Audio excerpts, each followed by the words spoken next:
Hello guys! Ayan, nagluto tayo ng sinigang na baboy. Ulam namin ngayong hapunan. Ayan guys, oh. Sarap. May asim yan. Ayan, ang aking mga ingredient ay ayan, mayroong radish, may okra, may kamatis,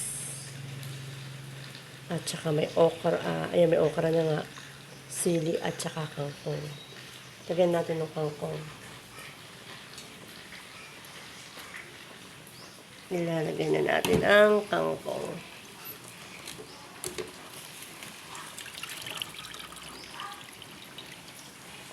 Okay, so. Ayan. Kangkong. Ito ang ulam namin. Pero hindi ako kakain ito. Kasi baboy.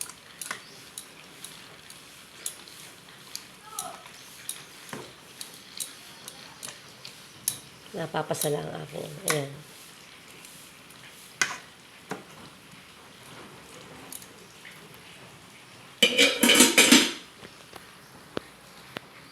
Ayan guys. Yan ang aming ulam. Isang pakuluan na lang at okay na siya. Ang sarap-sarap. Kaya lang, hindi ako makakakain ngayon nito. Kasi ayoko kumain muna ng baboy. Pwede ako kumain, pero yung ano lang, yung gulay. Hindi talaga ako kakain nito. Diba? Mahirap na kasi kapapagpa-laboratory ko. Kaya malapit na siyang maluto guys.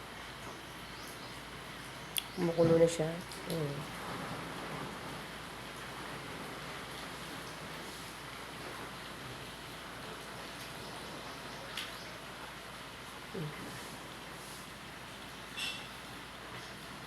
Ayaw ko ng okrang medyo lutong-luto.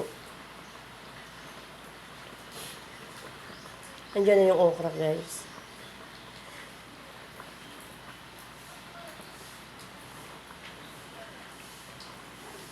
Maulan dito kaya masarap itong ulam. May sabaw. Kaya lang hindi ako kakain ito. Kaya yung tanghali hindi ako kumain. Kinain ko lang tinapay. Kasi ang ulam karami din.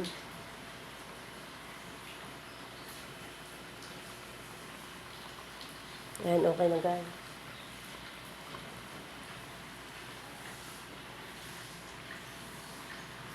Ayan guys, thank you guys. Ayan na.